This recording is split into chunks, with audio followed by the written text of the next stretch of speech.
Hello po mga kapraps, ang i-offer ko sa inyo ngayon ay isang property. Isa itong house and lot na matatagpuan natin dito sa bayan ng Calauan, Laguna. So bali ito yung ang daanan. Ang lapad nito ay 4 meters. Tapos dito mga kapraps, ang ganda ng view sa harapan ng property.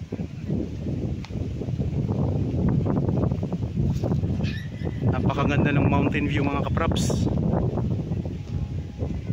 Tapos ito yung property na in-offer namin. Bali ang kabuuang sukat nito ay 2,700 square meters. Isang house and lot. So may farm siya sa likod. Sa likuran ng property napakaraming mga tanim ng mga prutas. Bakod na po dito. So ito yung harapan. Ang ganda ng view. So pasok tayo dito sa loob ng property. Okay.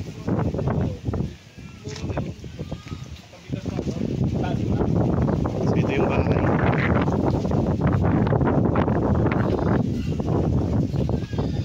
So meron sila ditong maliit na terrace sa harapan. Naka-tiles na rin po yan.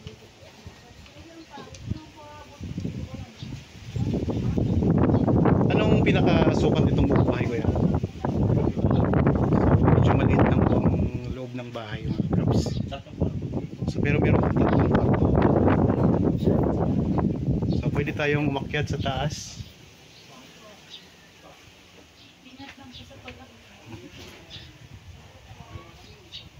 Napakaganda ng dito ng klima, malamig at saka ang ganda ng view sa palibot. So ito yung daanan natin. Ito yung isang kwarto. Ayan. Ang bahay mga kapraps ay yari sa kahoy. So ayan po, yari po yan sa kahoy. Kung sakalang gusto nyong i-renovate, pwede. So dito tayo sa balkonahe nila dito sa taas. Yan, ito mga kapraps nakikita natin hanggang doon sa dulo. May nakikita nyo may mga puno ng mangga. Ay sako pa po yan ng property. Ayan. So napakaraming tanim dyan.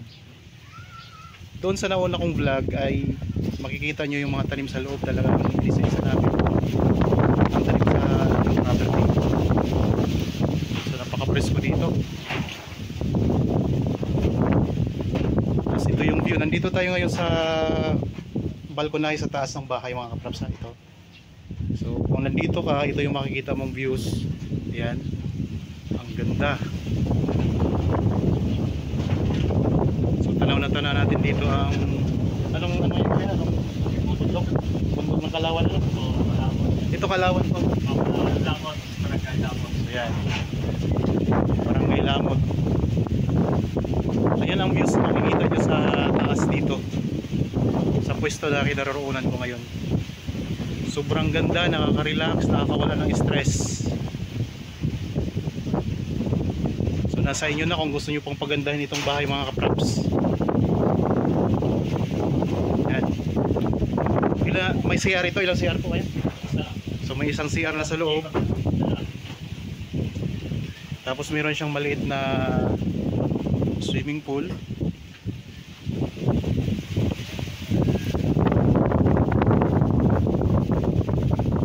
Sa bandang likuran may makita din tayong mountain views mga kapraps.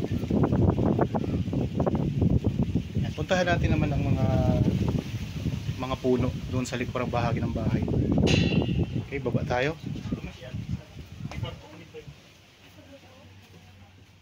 So meron, ulitin ko lang po, ito may 3 kwarto tapos may CR na po.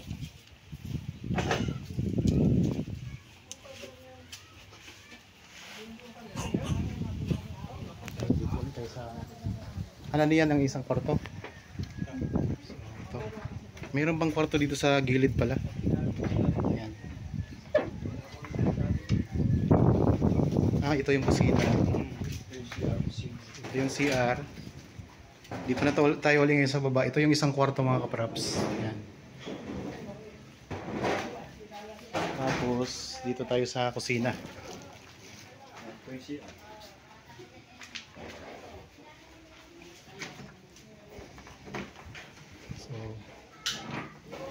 Ito yung CR nila.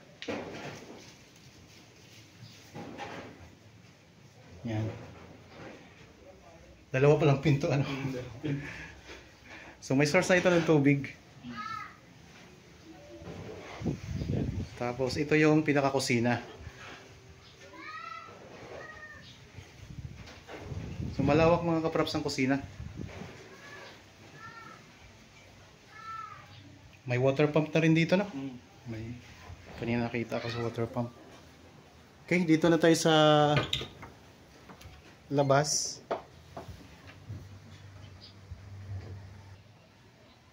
Okay, dito na tayo sa bandang likuran ng property mga kapraps. So ayun ang harapan. Tapos may maliit na kubo, may dirty kitchen sila. Yan. So pwede kayo ditong mag-ihaw-ihaw. So ito yung pinakita ko kanina sa inyo, itong maliit na swimming pool. At mayroon na silang water pump. So may linya na ng kuryente at saka tubig. At dito sa likuran, ito yung pinakamagandang bahagi kasi napakaraming mga tanim, iba't ibang uri ng puno. Hanggang doon sa dulo, no? Pinakadulo. So ito may puno ng rambutan, may puno ng mangga. Mga ilang puno ng mangga ito, kuya?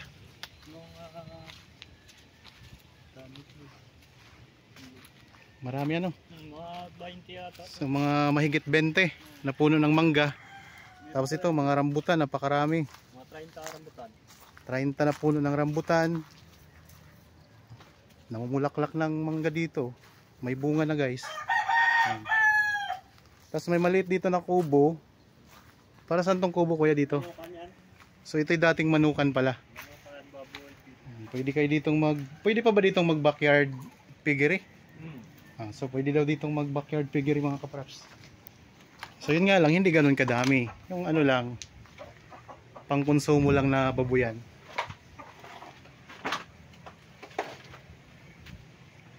O may mga puno pa ng bayabas dito mga kapraps, oh.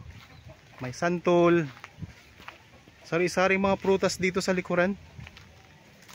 So may bahay ka sa harapan, sa bandang likuran mo, meron ka ng farm. Iba't ibang prutas. Bali ang distansya nito mga kapraps sa bayan ng Kalawan ay nasa 7 to 8 minutes drive lamang po ang travel time. Tapos ang papasok dito nasa mga 2 to 4 minutes ang travel time naman. So malapit na lang din po ito sa bayan ng Victoria. Malapit na lang din. Tapos katabi na po ay mga bayan ng Pila, Nagcarlan. So papuntang Bae. May mga puno din ng kalamansi. Dito sa likuran mga kapraps na napakaraming mga puno ng mangga. Ito mga kalamansi. May mga ano din dito. May lukban din. So may puno din ng lukban. Mga saging. At ang korte ng lupa ay pahaba siya. Parihaba ang korte. Parang eskwala. Pag ano, no? So parang eskwala ang forma nito. So dito sa likuran medyo lumalaki siya. So ito mga puno ng kalamansi. Meron din pala ditong puno ng langka mga kapraps. Ito. So kung kayo po ay mahilig sa farm, ito napakaganda nito mga kapraps. So hindi lang siya house and lot, isa siyang farm lot mga kapraps. Bahay na may farm.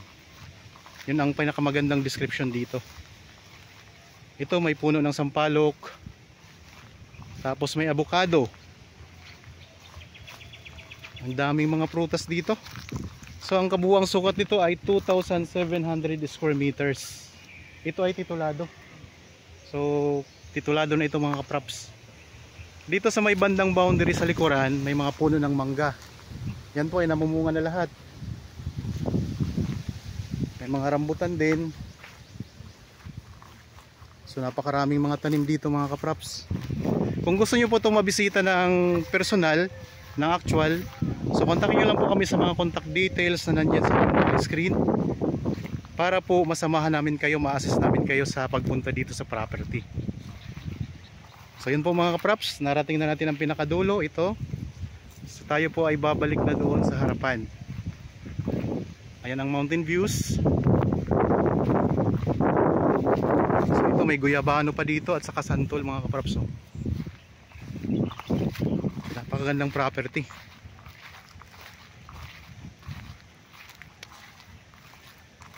Naano na po natin, naikot na natin ang property mga kaprops. Sana nagustuhan nyo po ito. Para po sa mga bago pa lang sa aking channel at napadaan lamang po dito sa aking channel, huwag nyo pong kalimutang mag-subscribe at pindutin na rin po ang notification bell para lagi kayong updated sa mga bagong property na i-offer po namin sa inyo. Maraming salamat po, lagi tayong mag-iingat at God bless po sa ating lahat mga kaprops.